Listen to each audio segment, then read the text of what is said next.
ভোটের বাংলায় ভান্ডার বিতর্ক। লক্ষ্মীর ভান্ডার বন্ধ করতে চায় বিজেপি। রানাঘাটে অডিও বার্তা শুনিয়ে বিস্ফোরক দাবি অভিষেকের। মহিলাদের ৩,০০০ টাকা ভাতার আশ্বাস শুভেন্দুর। আর লক্ষ্মীর ভান্ডার নিয়ে কি দ্বিমত মতে উঠছে প্রশ্ন। বাংলায় চালু প্রকল্পের সঙ্গে মহালক্ষ্মীর ভান্ডারেরও প্রতিশ্রুতি অধীরের।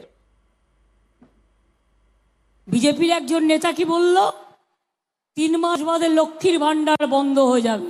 এই নির্বাচনে গোটা রাজ্য জুড়ে বিজেপি 35টা আসনে জয়ী হলে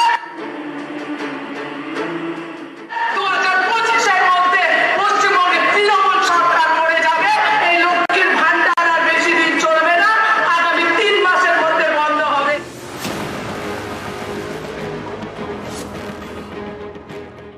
অভিষেক বন্দ্যোপাধ্যায়ের দম থাকলে পুরো ভিডিওটা দেখা, উনি কথা কেটে কেটে নিয়ে ওখানে এস্টাবলিশ করার চেষ্টা করছে। সুতরাং ওনার এগুলো মিথ্যে কথা, মিথ্যে ঢং, মিথ্যে অভিনয় পশ্চিমবঙ্গের মানুষ অন্ততপক্ষে শুনবে না।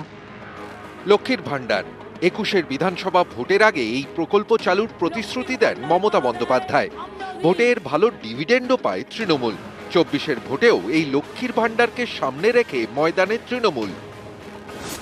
2021 সালে যেখানে উপভোক্তা ছিলেন 1,59,00,000, সেটাই এখন বেড়ে 2,13,00,000।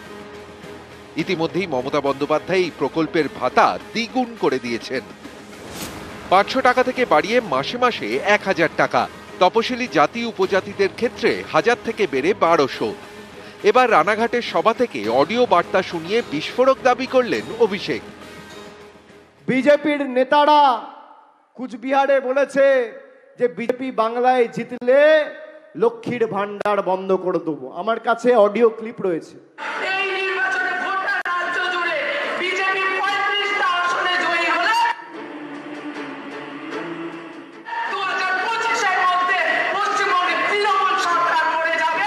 এই লক্ষ্মীর ভান্ডার আর বেশি দিন চলবে না, আগামী 3 মাসের মধ্যে বন্ধ হবে। কে বলছে? দীপা চক্রবর্তী। বিজেপির ক্ষমতা থাকলে আমার বিরুদ্ধে মিথ্যা মামলার কেস করুক। অভিষেক বন্দ্যোপাধ্যায়ের দম থাকলে পুরো ভিডিওটা দেখা, উনি কথা কেটে কেটে নিয়ে ওখানে এস্টাবলিশ করার চেষ্টা করছে। সুতরাং ওনার এগুলো মিথ্যে কথা, মিথ্যে ঢং, মিথ্যে অভিনয় পশ্চিমবঙ্গের মানুষ অন্ততপক্ষে শুনবে না। এদিকে এদিন সকালেও শুভেন্দু অধিকারী বলেছেন, বিজেপি ভোটে জিতলে মহিলাদের জন্য 3,000 টাকা। বিজেপিকে আনুন, 3,000 টাকা করে অন্নপূর্ণা ভান্ডার দেবো। আমরা আসামে 2,500 দিই, মধ্যপ্রদেশে 3,000 দিই। আমাদের রাজ্য স্তরের কোনো নেতা নেত্রী এই ধরনের কোনো কথা বলেনি আমরা 3,000 টাকা করে দেবো। রাজ্য চালাই কে? যে নেত্রীর কথা ওনারা বলছে তারা চালায় না, সুকান্ত মজুমদার, শুভেন্দু অধিকারী তিনি ঘোষণা চালায়। এদের কথাও শুনতে হবে।